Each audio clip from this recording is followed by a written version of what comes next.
Hello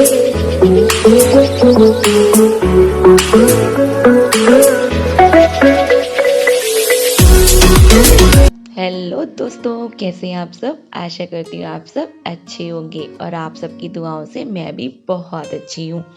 दोस्तों, ये जो आप वीडियो देख रहे हैं ना, सभी लोग उल्टा चल रहे हैं और मतलब जितने भी लोग देखिए, वो आगे 2 लड़कियां आ रही हैं वो भी उल्टा चल रही हैं, ये भैया जो है स्कूटी भी उल्टी चला रहे हैं। तो ऐसा क्यों हो रहा है, ये अंकल जी भी देखिए उल्टे चल रहे हैं और ये जो पीछे एक भैया बाइक पे दिख रहे हैं, ये भी देखिए अपनी बाइक को पीछे उल्टा कर रहे हैं, उल्टा चला रहे हैं। मतलब ये क्या हो रहा है, आप लोग सोच रहे होगे ना। तो जी हाँ, आप घबराइए नहीं, मैंने इस वीडियो को ना रिवर्स कर दिया है, यानी कि पीछे करके आपको दिखा रही हूँ। सोचिए ना दोस्तों, कितना अच्छा लग रहा है ना, सब लोग उल्टा चल रहे हैं। हमारी दुनिया तो जो है वो आगे बढ़ती है और इस वीडियो के माध्यम से जो हमें दिखाई दे रहा है वो है कि सब लोग पीछे जा रहे हैं। काश कि हमारी ज़िंदगी भी ऐसी हो जाए, तो हमें कितना अच्छा लगेगा ना दोस्तों, कि हम पीछे जाके अपनी भूलों को, जो गलतियां हमसे हो जाती हैं कभी कभी, किसी कारणवश हम किसी को नाराज़ कर देते हैं या कुछ ऐसी हमसे त्रुटियां हो जाती हैं जिनको सुधारना ठीक नहीं होता, तो शायद हम पीछे जाके उनको सुधार सकते हैं। और अगर ऐसा हो जाए तो फिर कितना अच्छा है ना दोस्तों। एक हम अपने बचपन को भी अपना देख सकते हैं कि हमारा बचपन कैसे रहा होगा। हम दूसरों की ज़बानी सुनते थे कि हम बचपन में ऐसे शरारती थे, हमें कोई बताता था, या फिर हम पुराने समय में जो पहले कैमरे से हम लोग, आपने देखा होगा ना, रील चलती थी पहले, कैमरे से फ़ोटो क्लिक होते थे। उसमें क्या होता था दोस्तों, कुछ फ़ोटो ठीक आ जाते थे तो कुछ फ़ोटो ख़राब हो जाते थे। आजकल तो आधुनिक युग है, हम मोबाइल के ज़रिए वीडियो बना सकते हैं, फ़ोटो क्लिक कर सकते हैं, तो ये सारी चीज़ें यादों के तौर पे रख सकते हैं। अब जिन लोगों ने अपना पुराना समय देखा है, उनके लिए तो ये सारी चीज़ें नई होती हैं ना दोस्तों, कि हमारा बचपन कैसे रहा होगा। तो मतलब बड़ा मज़ा आएगा ना, कि अगर हमारी दुनिया भी सब दुनिया क्या, अगर हम अपने समय को पीछे कर पाएँ और हम उन चीज़ों को देख पाएँ, महसूस कर पाएँ ना। खैर छोड़िए, चलो दोस्तों, मैं इन सब बातों को अभी नहीं करती हूँ। बस आपको ये बताना चाहती हूँ कि आज की वीडियो जो है वो है हमारे हॉस्पिटल की, और हमारे हॉस्पिटल की नहीं, मतलब अभी हम कहाँ इतने बड़े हो गए कि हॉस्पिटल खरीद पाएँ या हम वहाँ पे कुछ काम कर पाएँ। तो दोस्तों, मैं बता दूँ कि मेरी मौसी का कुछ स्वास्थ्य ठीक नहीं था, तो मैं उनको लेके हॉस्पिटल गई थी और लगे हाथों कुछ मैंने अपनी भी दवाइयाँ ले ली थी। और उसके बाद हम लोगों ने खूब जमकर शॉपिंग करी और मैंने अपने बालों का कुछ ट्रीटमेंट भी कराया था। ये सारी चीज़ें मैं आपको आने वाले ब्लॉग में भी दिखाऊंगी। और आज के ब्लॉग में क्या क्या है, तो ये सारी चीज़ें मैं आपको दिखा रही हूँ। ये है बरेली की सारी दुकानें जो आप देख रहे हैं। हम लोगों ने यहाँ खूब जमकर शॉपिंग करी है और क्या क्या लिया, क्या क्या चीज़ें अभी छूट गई हैं, वो सारी चीज़ें हमें लेनी बाकी हैं, क्योंकि कुछ फंक्शन ऐसे आ रहे हैं जो हमको अटेंड करनी है, तो उसके लिए हमें शॉपिंग बहुत सारी करनी है। तो ज़्यादा समय वेस्ट ना करते हुए हम आपको अपनी वो सारी चीज़ें दिखाते हैं जिसकी शुरुआत हम आपके साथ मिलके करने जा रहे हैं। और हाँ, आशा करते हैं कि आपको ये वीडियो पसंद आएगी, तो हमारी वीडियो को आप लाइक, शेयर, कमेंट और सब्सक्राइब भी ज़रूर करेंगे। और आने वाले ब्लॉग में भी मैं आपको बहुत सारी चीज़ें ऐसी दिखाती रहूँगी। और सोच रही हूँ दोस्तों कि मुझे ना एक इंस्टाग्राम पे कमेंट आया था एक का, कि आप ना रोज़ाना अपने ब्लॉग बनाया कीजिए। तो सोच रही हूँ दोस्तों कि क्यों ना मैं अब रोज़ाना ब्लॉग लेकर आपके सामने जहाँ तक हो सकेगा संभव प्रस्तुत हुआ करूँगी। तो चलिए आगे बढ़ते हैं।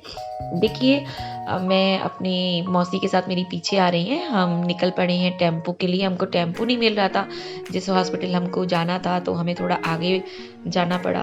और मौसी धीरे धीरे आने करी, नहीं तुम आगे बढ़ो, टेम्पो कर लो, मैं फिर पीछे से धीरे धीरे आ रही हूँ। तो बस मौसी की बात मान के मैं देख भी रही थी मौसी आ रही है नहीं आ रही है फिर बस उसके बाद हम पहुँच गए हॉस्पिटल। हमने यहाँ पे इंक्वायरी करी कि हमें जिन डॉक्टर से मिलना है वो कहाँ मिलेंगे, तो उन्होंने बताया कि आपको पहले ना पर्चा बनवाना पड़ेगा। तो हम पहुँच गए। देखिए, मौसी को तो मैं वहीं पे छोड़ आई थी कि मौसी आप रेस्ट कीजिए, आप बैठिए और मैं पर्चा बनवा के ला रही हूँ। तो बस मैं निकल पड़ी पर्चा बनवाने के लिए। और देखिए, अभी तो आपको भीड़ कम दिखाई दे रही है ना, तो बस मौका लग गया और मैंने एक थोड़ा सा वीडियो भी शूट कर ली लोग देख रहे थे कि मैं पता नहीं क्या बना रही हूँ क्या नहीं बना रही हूँ कोई नहीं, फिर मैं लग गई लाइन में और पर्चा मुझे मिल गया। और फिर उसके बाद मैं वापस आ गई कि उन्होंने मुझे बता दिया था कि जहाँ पे भी आपको जाना है ना कि जिन डॉक्टर से मिलना है, तो मैंने उनसे कंसल्ट करा कि मुझे इन डॉक्टर से मिलना है, तो बस उन्होंने उस पर्चे पे रूम नंबर लिख दिया और हम पहुँच गए। फिर देखिए मौसी उस पर्चे पे देख रही है कि हमें कहाँ जाना है, मुझसे पूछ रही थी।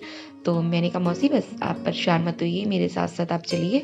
और ये जो भीड़ देख रहे हैं दोस्तों, मतलब सच में दोस्तों मुझे लग नहीं रहा था कि इतनी भीड़ होगी। और बस फिर हम आ गए क्योंकि मौसी को कुछ स्किन पे एलर्जी हो गई थी, तो हम जो डॉक्टर थे स्किन के यानी कि चर्म रोग विभाग में हम पहुंच गए थे।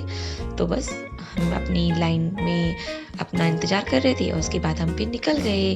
फिर मौसी को थोड़ा काम था तो हम लोग ना मौसी को दिखा रही हूँ मैं तो हम लोग फिर दूसरे डॉक्टर को दिखाने गए। और फिर ना पता है दोस्तों जहाँ से हम ये उतर रहे थे ना, तो मौसी से मैं कुछ कह रही थी, तो मौसी मुझे बता रही थी जैसे हम लोग वैष्णो देवी या पूर्णागिरी जाते हैं ना तो ऐसी चढ़ाई होती है। तो मैं कहती हाँ हाँ मौसी बिल्कुल आप ठीक कह रहे हो, यहाँ पे ऐसी चढ़ाई होती है। आप मेरा सर देख रहे हो ना, मैं हाँ हाँ करके हिला रही थी तो मौसी से बातें करते हुए बस मैं आगे बढ़ती जा रही थी। चलो मैं आपको बातें ना करते हुए मैं आपको दिखाती हूँ कि ये ना सामने से कैसा लगता है, जहाँ से हम लोग ये उतर रहे थे, टर्न ले रहे थे ना। ये देखिए दोस्तों मैं आपको सामने से दिखाती हूँ। ये देखिए, देख रहे हैं ना आप दोस्तों, आपने देखा होगा जो लोग भी मतलब पूर्णागिरी गए होंगे तो वहाँ की ना कुछ कुछ रास्ताएं बिल्कुल ऐसी बनी हुई हैं, एक तरफ रेलिंग बना दी गई है और इस तरह से रास्ता बनी है।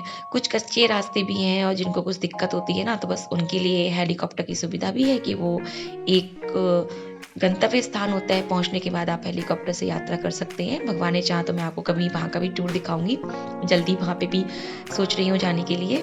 और उसके बाद दोस्तों मैं एक डिपार्टमेंट में पहुंची जब मुझे पता चला कि यहाँ कोरोना का टेस्ट हो रहा है, तो मैं भी अपना कोरोना का टेस्ट करवाने के लिए पहुंच गई। तो उन्होंने जो ये टेस्ट कर रहे थे उन्होंने आधार कार्ड से कुछ इन्फॉर्मेशन मेरे फॉर्म में लिखी, तो मैं उसको देख रही थी कि सही से फिल हुई या नहीं। फिर मैं पूछ रही थी कि अब मुझे इस फॉर्म को फिल करने का कहाँ जाना पड़ेगा, तो उन्होंने बताया आप आगे जाइए। तो बस उसके बाद मैं थोड़ा बाहर निकली और ये तो बराबर में ही मुझे रूम नज़र आ गया कि जहाँ पे टेस्ट हो रहा था। और उसके बाद में ना यहाँ पे एक वेबसाइट का नाम भी लगा था कि आप अपनी रिपोर्ट जो है ऑनलाइन देख सकते हैं। और यहाँ पे ये वर्कर थे जितने भी काम कर रहे थे, इनके असिस्टेंट और उसके बाद में ये जो भैया जी थे, इन्होंने अपने आप को पूरी तरीके से कवर किया हुआ था, ये देखिए। और फिर ये जो टेस्ट कर रहे थे ना, ये जो आंटी जी बैठी हुई थी तो मैं इनको देख रही थी पहले।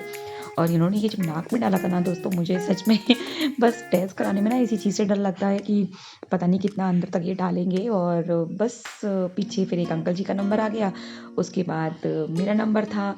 बस थोड़ी सी हिम्मत बांध के मैं भी पहुंच रही थी। मास्क देखिए मैंने निकाल दिया था क्योंकि मेरा नंबर नेक्स्ट था। इसके बाद में इतने भैया मुझसे पूछे थे कि मैं कहाँ फॉर्म फिल करूँ, तो मैं उनको बता रही थी कि आपको आगे फॉर्म फिल करना है। और फिर मेरा नाम भैया ने लिया कि आइए नेक्स्ट नंबर आपका है। तो बस मैं बैठ रही हूँ, लेकिन डर बहुत लग रहा है दोस्तों। पहली बार करा रही हूँ ना ये कोरोना टेस्ट। तो बस उसके बाद ये भैया जी ने देखिए मेरा कोरोना टेस्ट लिया। पता नहीं वीडियो पूरी आ पाई नहीं आ पाई, मुझे पता नहीं था कि उस समय जब मैं बना रही थी तो आ रही है या नहीं आ रही है, क्योंकि ये कहाँ से करी थी। और ये देखिए जो उन्होंने ये नाक में डाला ना दोस्तों, मुझे इतनी खुजली हो रही थी ना, मैं मतलब बता नहीं सकती हूँ। 5-10 मिनट तक तो मैंने अपनी नाक को ना ऐसे खुजलाती रही। बहुत मतलब दर्द भी हो रहा था मेरी नाक में, इन्होंने अंदर तक डाला था टेस्ट कराने के लिए, टेस्ट करने के लिए सॉरी। और मैं बहुत देर तक ये देखिए फिर से कर रही हूँ मैं और फिर देखिए दवाइयों की जो लिस्ट हमें डॉक्टर ने दी थी तो हम वहाँ पे भी लग गए, हमें दवाइयाँ लेनी थी। तो मैंने मौसी को एक साइड में, मैंने कहा मौसी आप रेस्ट कीजिए, लाइन में मैं लगती हूँ और आपको दिखा रही थी। उसके बाद फिर हम निकल गए मार्केट में शॉपिंग के लिए। तो सोचा क्यों ना आपको थोड़ा सा मार्केट का नज़ारा भी दिखा दूँ। जी हाँ, ये है बरेली के कुतुब खाने का नज़ारा दोस्तों। यहाँ पे हर समय बहुत बहुत ज़्यादा भीड़ रहती है और आपकी ज़रूरतमंद की सारी चीज़ें, हर एक दुकान यहाँ पे आपको मौजूद होगी, दिखाई देगी। मतलब आप अपनी शॉपिंग मनचाहे दामों में कर सकते हैं। और इस समय तो जाड़ों की जो कपड़े हैं वो दिखाई दे रहे थे। और बस हम टेम्पो में बैठे हुए थे, तो ये टेम्पो से मैंने एक छोटी सी वीडियो बनाई है आपको दिखाने के लिए कि हमारा बरेली का ये कुतुब खाना जो है वो कैसा लगता है। और बस हम पहुँच रहे हैं धीरे धीरे उस जगह। और ये देखिए कुतुब खाने पे लगा ये घंटा घर। जी पहले ये घड़ी चलती थी दोस्तों, लेकिन अब ये बंद हो गई है। तो कोई नहीं, हमको ना दोस्तों यहीं पे उतरना था, लेकिन टेम्पो वाले भैया ने सुना ही नहीं, हमको बहुत आगे तक छोड़ दिया। खैर कोई नहीं, हम टेम्पो वाले भैया से कुछ नहीं कह सकते थे। हो सकता है शायद उनका कुछ प्रॉब्लम होगी तो उन्होंने आगे हमें उतार दिया। और हाँ, मैं बता रही थी ना वो घंटाघर जो ख़राब हो गया था दोस्तों, वो अब धीरे-धीरे उसकी मरम्मत हो रही है। अब वो ठीक हो जाएगा, फिर मैं आपको वो भी दिखाऊँगी कि हमारे यहाँ का ये घंटाघर कैसा लगता है। तो बस हमें टेम्पो वाले भैया ने बहुत आगे छोड़ दिया था, तो हम बस मार्केट के लिए जहाँ से शॉपिंग करनी थी, हम फिर से थोड़ा पैदल चलकर वहाँ पे आए, क्योंकि वहाँ पे पॉसिबल नहीं था, पतली-पतली गलियाँ होती हैं और शॉपिंग का अपना अलग ही मज़ा होता है। ये आर्य समाज गली बोली जाती है, जहाँ पे बहुत अच्छी मार्केट लगी होती है दोस्तों, बरेली की। और बरेली में रहने वाले लोग तो जानते ही हैं कि आर्य समाज गली में कितनी अच्छी मार्केट होती है, कितनी अच्छी शॉपिंग होती है। बस फिर हम पहुँच गए एक दुकान पे, हमें साड़ी के मैचिंग का जो था पेटीकोट लेना था। और मेरी मौसी जो थी वो ये देखिए मौसी को भी दिखा रही हूँ, मैं कन्फ्यूज़ हो रही थी कि मैं यहाँ पे मैं क्या लूँ, क्या नहीं लूँ, क्योंकि मुझे तो कुछ लेना नहीं था, मौसी को थोड़ी शॉपिंग करनी थी। लेकिन लगे हाथों मैंने ही बहुत सारी चीज़ें ली, जैसे दुपट्टे ले लिए थे मैंने।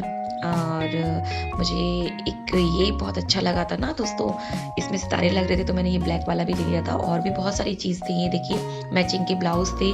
मैंने ना ये जो आप मेरे हाथ में दिख रहे थे ब्लैक वाला, ये मैंने ऊपर एक लहंगे के साथ में मैचिंग की थी। और फिर हम एक दूसरी दुकान पे आ गए थे, क्योंकि हमें वहाँ पे कुछ पसंद ज़्यादा नहीं आया।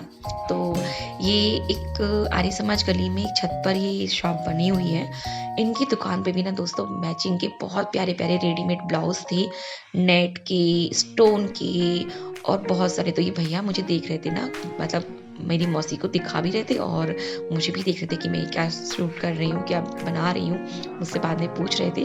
तो ये मेरे न्यू सब्सक्राइबर भी बन गए थे, इन्होंने मेरा चैनल भी सब्सक्राइब किया था। और उसके बाद दोस्तों फिर हमारी शॉपिंग पूरी हो गई और मैं आ गई हेयर सैलून। जी हाँ, इसका ब्लॉग भी मैं आपको जल्दी दिखाऊँगी।